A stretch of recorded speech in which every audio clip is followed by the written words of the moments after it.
ศจริง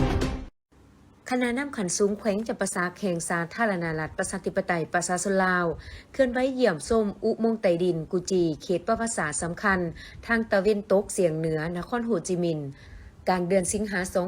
2026คณะนำขันสูงแขวงจำปาสักแห่งสาธารณรัฐประชาธิปไตยประชาชนลาวนำพาคณะโดยสหายปริญญาเอกสุขสวรรค์วิไลวงศ์รองเลขาพรรคแขวงจำปาสักประธานคณะกรรมการปกครองแขวงจำปาสักสหายพิมพรพันดานุวงศ์คณะประจำพรรคแขวงรองประธานคณะกรรมการปกครองแขวงพร้อมด้วยคณะได้เคลื่อนไหวเยี่ยมส้มอุโมงค์ใต้ดินกูจีเขตประวัติศาสตร์สำคัญทางตะวันตกเฉียงเหนือของนครโฮจิมินห์และมีชื่อเสียงอุโมงค์กูจีห่างจากนครโฮจิมินห์ประมาณ65กิโลเมตรเขตนี้มีเครือข่ายอุโมงค์ใต้ดินขนาดใหญ่ที่ขุดเสื่อมต่อกันมีความยาวประมาณ250กิโลเมตรการขุดอุโมงค์ในพื้นที่กูจีเริ่มมีความสำคัญในระยะสงครามต้านฝรั่งและได้มาขยายอย่างหลวงหลายในระยะ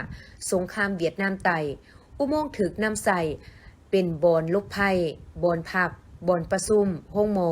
บ่อนเก็บอาหารและฐานปฏิบัติงานอุโมงค์กูจีตั้งอยู่ในพื้นที่ยุทธศาสตร์และเครือข่ายอุโมงค์เฮ็ดให้กำลังทหารฝ่ายปฏิวัติสามารถลบหลีกการโจมตีและเคลื่อนไหวอยู่ใต้ดินอุโมงค์เป็นเครือข่ายสำหรับลบหนีและเคลื่อนไหวปิดลับสงครามของกำลังเวียดกงภายใต้สภาพการที่ยุ่งยากภายในอุโมงค์มีห้องพักบ่อนประชุมโรงหมอบ่อนเก็บอาหารบ่อนปรุงยาบ่อนปรุงอาหารบ่อน้ำและจุดป้องกันต่างๆในปี1961หาปี1964กูจีเป็นพื้นที่ต่อสู้ที่สำคัญหลังจากสงครามสิ้นสุดในปี1975ระบบอุโมงค์กูจีกลายเป็นแหล่งอนุรักษ์ทางด้านประวัติศาสตร์และต่อมาได้พัฒนาเป็นแหล่งท่องเที่ยวปัจจุบันมีจุดเขาส้มที่สำคัญ2แห่งอุโมงค์กูจีบ่ได้เป็นเพียงสถานที่ส้มอุโมงค์เก่าแต่เป็นแหล่งเรียนรู้ประวัติศาสตร์สงครามของเวียดนามนักท่องเที่ยวสามารถเห็นห้องห้อยระเบิดซากรถถังกับดักและลงไปสัมผัสอุโมงค์จำลองอุโมงค์กูจีเป็นสัญลักษณ์สำคัญของสงครามในเวียดนามโดยเฉพาะเครือข่ายอุโมงค์ใต้ดินที่สวยในการลบหลีกพักอาศัยประชุมและดำเนินการทหารเป็นแหล่งท่องเที่ยวประวัติศาสตร์ที่สำคัญของนครโฮจิมินห์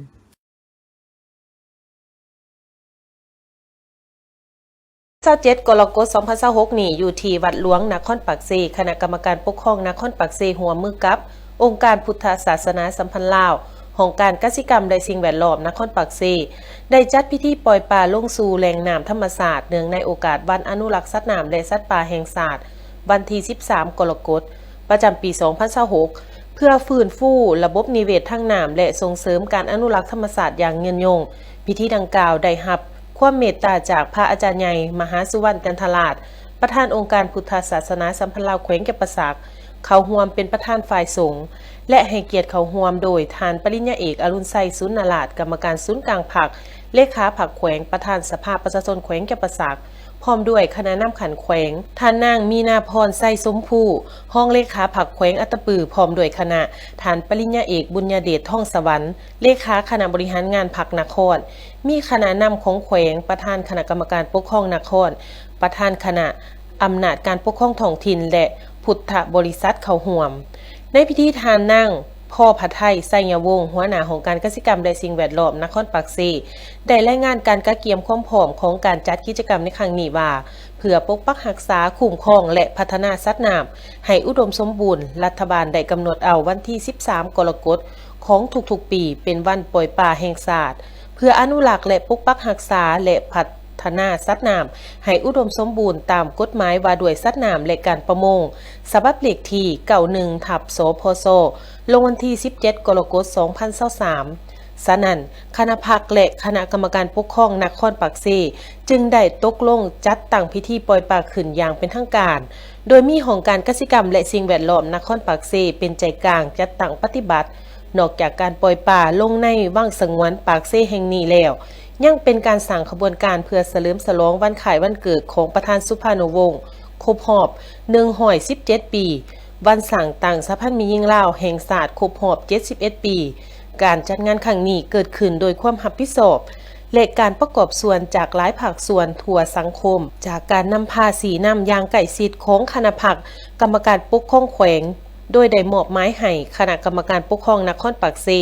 สมทบกับองค์การพุทธศาสนาสัมพันธ์ลาวแขวงจำปาสักสำหรับลูกป่าที่นำมาปล่อยในครั้งนี้มีจำนวนทั้งหมด55,000 โตวมีประเภทปลานวลจันทร์และปลากินหญ้าโอกาสนี้ทานสุขวิสัยศรีสมหวังห้องเลขาคณะผักประธานคณะกรรมการปกครองนครปากเซได้เป็นเกียรติขึ้นกล่าวมีคำเห็นและกล่าวเปิดงานปล่อยป่าอย่างเป็นทางการจากนั้นบรรดาทานการนำของแขวงนครแขกที่เขาห่วมได้ห่วมจิตห่วมใจลงปล่อยป่าลงสู่แม่น้ำเซโดนบริเวณวังสงวนของนครปากเซซึ่งเป็นแหล่งน้ำธรรมศาสตร์กิจกรรมในครั้งนี้บ่เพียงแต่เป็นการร่วมมือกันระหว่างของคณะผักกิจกรรมในครั้งนี้บ่เพียงแต่เป็นการร่วมมือกันระหว่างคณะกรรมการปกครองนครปากเซและองค์การพุทธศาสนาเพื่อสร้างบุญกุศลตามหีดของประเพณีเท่านั้นแต่ยังเป็นการปลูกจิตสำนึกให้รักษาความสมบูรณ์ของธรรมศาสตร์เพิ่มประชากรสัตว์น้ำในแหล่งน้ำธรรมศาสตร์ให้เพิ่มจำนวนนับหมื่นนับล้านขึ้นและเป็นการแสดงออกถึงความร่วมมืออย่างแน่นแฟ้นในการคุ้มครองทรัพยากรธรรมศาสตร์ให้ยืนยงตลอดไป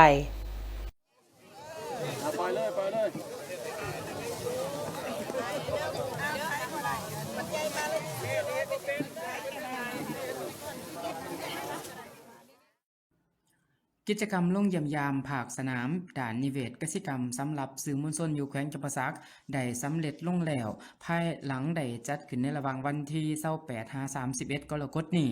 โดยมีเป้าหมายเสริมสร้างความรู้เปิดประสบการณ์ภาคสนามและส่งเสริมการนำเสนอเรื่องราวด่านนิเวศกสิกรรมให้สังคมได้รับรู้กิจกรรมดังกล่าวจัดขึ้นโดย Great Laos Paka Participatory Development Knowledge Agencyคณะเกษตรศาสตร์มหาวิทยาลัยแห่งศาสตร์และแซดาลาวโดยได้นำพานักข่าวและสื่อมวลชนลงทัศนศึกษาแลกเปลี่ยนเรียนรู้เก็บกำข้อมูลจากสภาพตัวจริงและสัมผัสกับรูปแบบการผลิตกสิกรรมที่เป็นมิตรต่อกับสิ่งแวดล้อม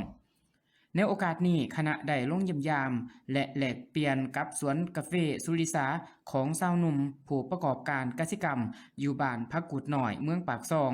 และกลุ่มผลิตกสิกรรมอินทรีย์อยู่บ้านส่งนครปากเซการลงผักสนามครั้งนี้ช่วยให้สื่อมวลชนได้เห็นตัวจริงถึงแนวทางการผลิตการสร้างมูลค่าสินค้าการปรับตัวของชาวกสิกรรวมถึงบทบาทของชาวหนุ่มในการพัฒนากสิกรรมยุคใหม่กิจกรรมครั้งนี้มีนักข่าวและผู้มีอิทธิพลทางสื่อเข้าร่วมจำนวน7ท่านจาก7สำนักข่าวทั้งจากศูนย์กลางและท้องถิ่นเพื่อนำเอาข้อมูลและประสบการณ์จากภาคสนามไปผลิตเป็นข่าวบทความวิดีโอคลิปสั้นเผยแพร่สู่สาธารณะท่านนางสุติมาบุญวิเศษต่างหน้าศูนย์พัฒนาการเรียนรู้แบบมีส่วนร่วมกองเลขาอลิแซประจำประเทศลาวกล่าวว่าการจัดกิจกรรมครั้งนี้มีจุดประสงค์เสริมสร้างความรู้ให้สื่อมวลชนเกี่ยวกับนิเวศกสิกรรมโดยเฉพาะบทบาทของชาวหนุ่มหุ่นใหม่ที่นำใส่รูปแบบการผลิตอินทรีย์ควบคู่กับการเสริมสร้างการมีส่วนร่วมอย่างเสมอภาพระหว่างหญิงชายสบายดีข้าพเจ้าสุติมาบุญวิเศษต่างหน้าจากศูนย์พัฒนาการเรียนรู้แบบมีส่วนร่วมซึ่งว่าพวกเขารับผิดชอบเป็นกองเลขาอาดิเซียประจำประเทศลาวโดยสำหรับจุดประสงค์ในการลงพักสนามครั้งนี้ก็พวกเขาพยายามอยากส่งเสริมเกี่ยวกับเนื้อในข้อมูลข่าวสารเกี่ยวกับเวียกงานนิเวศกสิกรรมซึ่งว่าอ